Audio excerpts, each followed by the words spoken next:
Oh, can I have some? All right. So now let's move on to our Tuta Loca Es, where we call out motherfuckers who are doing the most. Damn. I really be trying with J Lo. I really do be trying with J Lo because I fuck with J Lo. I have to I love J Lo. sidebar, unfortunately, because I did not have much representation on TV and I never saw girls that looked like me on TV. When I finally had a girl who could at least say she was from the Bronx and she was Latina, I was like, close enough, right? Because I have Britney out here, I have Christina Aguilera, I have all these other girls, and she wasn't white. You know what I mean? And then I, at that age, didn't know I was black, so I didn't know I can claim the Aaliyahs and all that stuff. I thought I couldn't because I wasn't technically black. And so J Lo became the thing that I had, right? And so, when J Lo tries, I really try to root for her too because I think, she is a girl from the Bronx. Her story is what it is. The homegirl cannot keep finding herself in these situations where she is bigging up the black community in a way that she's including herself, but she actually does not participate in that community or claim that community. She doesn't even call herself Afro-Latina.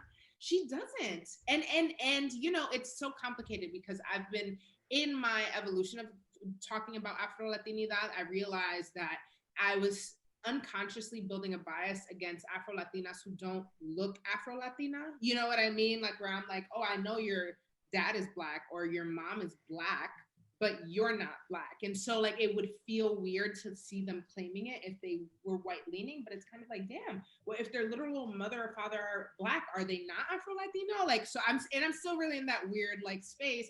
But J Lo to me is kind of like, sis, I feel like we even gave you chances to just claim it and go ahead and say that that's what you were, but you never did, and you were just always like, "What?" When she said the N word and I forgot what song, it was just kind of like those were the lyrics. You know what I mean? Like the Kaepernick was a huge opportunity, and he was like, "What? It's a huge opportunity." Like you know what I mean? And now it's like I'm always gonna be your negrita from the Bronx, negrita, mom. Yeah. Okay. So I have like I'm like, because I know that there's gonna be because I do love J Lo for all the same reasons. Only I obviously identified it more because I was Puerto Rican and same neighborhoods, all that stuff. But like and like so I know that there's going to be the people that will try to defend it by saying that negra is like a term of endearment in Spanish, right? Like my father used to call my mother negra and my mom's not dark skinned. Um and I don't think I never grew up thinking that when he said that, called her that, he was, it was any type of racial like connotation to it. So I've known negra as like a term of endearment. Right. But when it is J Lo, who has found herself in these situations several times, it's like, where is your team to tell you not to do this shit, girl? Like, this is several times, and you keep on doing this toxic ass shit where you're just not commenting on it. Like you're doing it.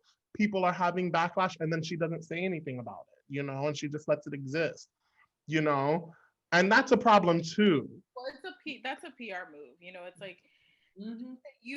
you'll ask like where are her people, but she's got like a ton of PR people behind her as well. And I feel like because this was kind of also the thing with Gina Rodriguez, it's like Mm-hmm. not addressing certain things and kind of letting them die out because it's like, oh, it's social media, people will forget after like 3 years. Mm-hmm. But I think the conversation with J Lo, like, yes, right, there's the nuance of it's a term of endearment. Yeah. Like I have an uncle who would call his wife, who's like, you know, white, uh, negra, Yeah. because she has dark hair, right? That's the thing. It's like it's Mm-hmm. having dark features, and I watching like soap operas, for example, would be very confused, or even like the term tall, dark, and handsome. Mm. I would be thinking of a black man when someone would say, "Oh, he's tall, dark, and handsome," and then when I see Mm-hmm. talking about him, like that's a white man. You know what I mean? Mm-hmm. He's got like dark hair and dark eyes, so it's like tall, dark, and handsome. Where it's like it's not really talking about the skin; it's talking about The features. yeah. But I think the issue with J Lo and saying Negrita from the Bronx is that she's never addressed herself, similar to what Julissa saying. It's like she's never addressed herself in that way before. Mm-hmm. Right now, the moment that we're in, to all of a sudden just throw that in there, with no context. And on top Mm-hmm. like when you talk about the visibility that, and I say Black Latinas, I don't use the term Afro Latinas as much. I say Mm-hmm. Black Latinas because I'm being very specific about who I'm talking about. Mm-hmm. These are two light white Latinx artists, right, Mm-hmm. doing a form of music that was created by Black people. And you look at Maluma's videos, where are the negras? Mm-hmm. Because that was my other thing. It's like, and of all tracks to be on, you're on a Maluma track. Mm-hmm. You know, and reinforcing the shit. Exactly, and that's and I think that that's while I think most Latinx folk understood what she was saying. Mm-hmm. Even me in understanding what she was saying, I'm like, that's still out of context because it's not a term that we've ever heard you say about Mm-hmm. and even more so now with everything that's happening politically, and then it also makes me think of like her All Lives Matter post with Lin Manuel on that song that they did together. Oh, I, what? I didn't know that there was an All Lives Matter post. What? I know what you're talking about. So let me I know that they did a song together. Wasn't it for Puerto Rico? yeah, it was no, it was after the Pulse shooting, the shooting at Pulse. Paul shooting, yes.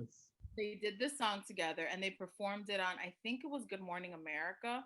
And J Lo posted a video on her page, or not a video, she posted a picture of her and Lynn, and she wrote hashtag All Lives Matter, hashtag something else, and she caught the fury and she took it down, and I it was I the feel same thing of like not really like not acknowledging. really addressing it. And when we think about like really think about J Lo, I be forgetting that J Lo's old.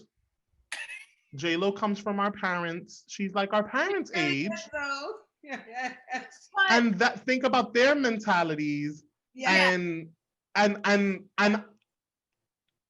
it's I don't know if it's like it shouldn't be expected, but like and it doesn't justify it, but just to put that into the context of like Thank you she's for old. saying that. I really Yeah. genuinely mean that, because you said that. I'm like, you know what? And you're right. Because but I got old cousins that think like that. I got older. It's like, yeah, oh no, she's just from that school of thought, period. But Mhm.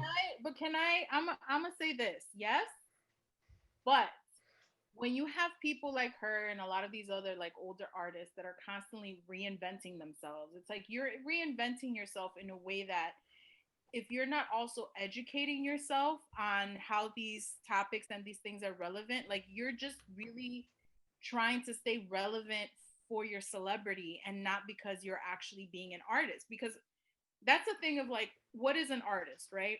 Mhm. And how does an artist like execute their art? There's conversation behind it. You're calling to something. Come on. Maybe I'm putting too much on them when I say artistry, but I have heard J Lo calling herself an artist, so it's like, okay, sis. So what is your Right. If you're gonna claim it. You know what I'm saying? So it's definitely, I do agree with you. Like she's older and comes from a different time, but one, this conversation with her is not new. Yeah. You can either educate yourself or you can continue to you know act in the vein of ignorance, which then it's like, well, that's just you being willful because you're refusing to educate yourself. And the other thing is, staying relevant within the hip hop movement and the ways in which hip hop moves and adjusts, and who becomes part of hip hop. Like I think that it's really important to know what's going on. I mean, and especially right, like I think that there's also a cognitive dissonance if you're not going to be aware of what's going on politically and how that's also affecting the music that we're seeing. It's like, what are you really contributing to this moment? Right. If you Mhm. can, and here's my other thing. If you can educate yourself on non-binary and trans experience, because your nephew or you're nibbling, Nibbling. what I'm saying, like, apologies, not, you know, nibbling. Um, if you're able to educate yourself on that, like, Mm-hmm. like, and I will say, like, I was the one that had all of J Lo's records, Mm. J Lo's perfume. I Mm. had J Lo sweaters. I had J Lo tops, J Lo outfits. Like, whenever she would pop out with something new, I was all over it. Like, to the point where people were asking me, like, ¿Qué pasa con J Lo? Like, who's she marrying now? And it's like, you know what I'm saying? Like, a fan, and I would follow her career, because same thing, like, you know, a Latina from the hood. Yeah. You Mm-hmm. know, even But though that really wasn't what it was. It was the hood part. It wasn't just that she was a Latina. It was the hood part. yes, Yeah. even Yeah. though someone was like, she didn't really grow up in the hood. Like, I guess that. Yeah, she's from Castle Hill. She went to prep school um for I think middle school.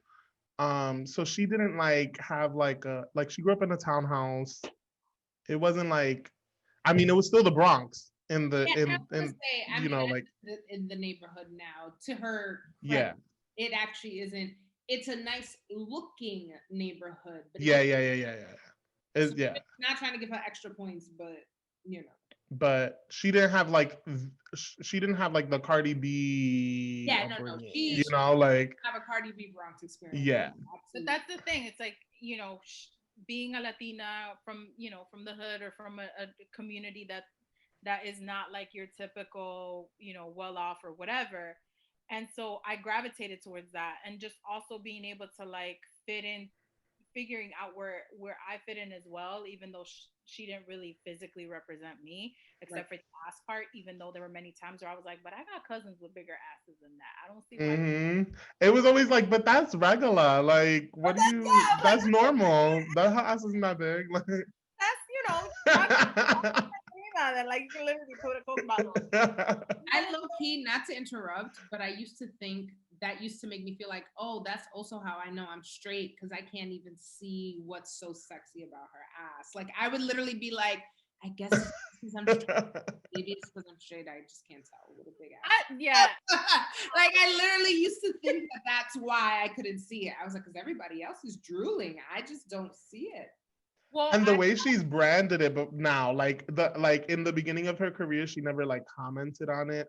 But now she literally like has a moment in stage where the dance is clear and she does a big, you know, and she's talking about big, big booty, but you gotta, yeah.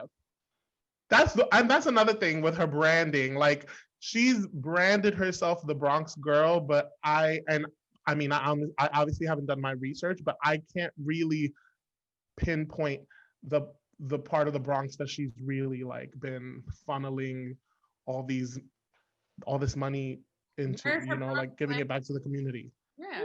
Because if I were J Lo, that ass, if give me J Lo's career. Because if I were J Lo, there would be a J Lo dance studio on Castle Hill. Right. There would be a fucking School of the Arts, Skittles. you know, in the Bronx. Skittles. Skittles.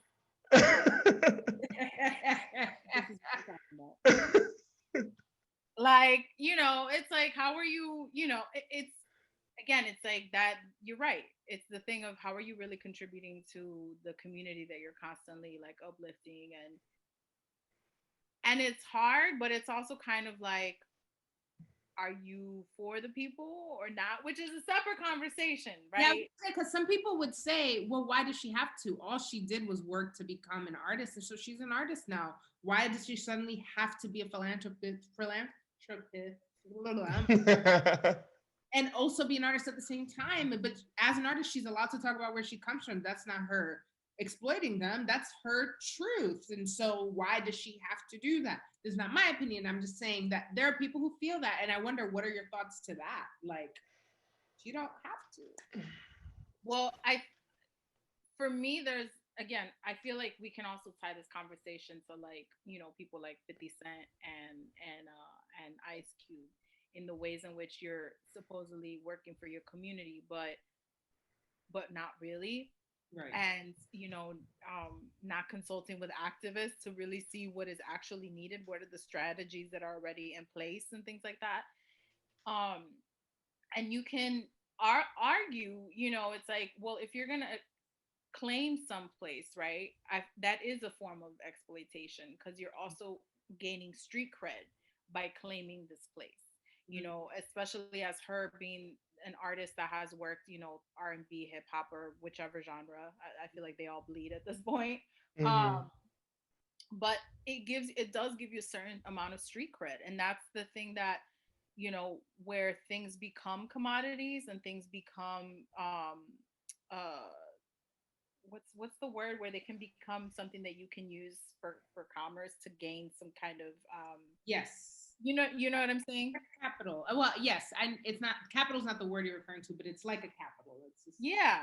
And to be able to claim, I mean, that was part of her thing, on the 6th, like that was her stamp to come out, like, I am this woman from the Bronx, and that's my community. And I think she does have an understanding of how important it is to have the support from your community. And that is where I pause with what you're saying, Skittles, because it's like, knowing how much the community has supported her, right? Regardless of all the fuck shit, regardless of this and that. What are you really tangibly contributing back to your community for that support? And it's, not that it should be transactional, but there's a certain level of responsibility when you think Mm-hmm. of how we function under capitalism. It's like, okay, you're going to function willingly under this system that in many ways is oppressive, but how are you using that to not just your advantage but also to your community's advantage? You know what I'm Mm-hmm. saying? And you can ask that about really any celebrity. You can also wonder Mm-hmm. the case, and like Yeah, I've Barbados, right? yes. What has Rihanna done for Barbados? A lot though. You I would saying that a lot. made me think of this random ass fact. My friend is from the same town that Madonna's from in Michigan, and apparently her brother's homeless in the town. interesting. Stuff like that. Yeah. Isn't that a random ass like Really random. Yeah, I'm like, but I'm thinking about like how you have all this fame and you're not even giving back to your own I mean, like, there's also whatever. There's also levels to that. dynamic of family, right? Like, I don't know what her dynamic Yeah. I'm saying, like Meghan Markle, I know that her and her dad don't fuck with each other because her dad is, all types of messy, and I wouldn't help someone out like that either. You know what I'm That's real. That's real. saying? So, I'm not gonna comment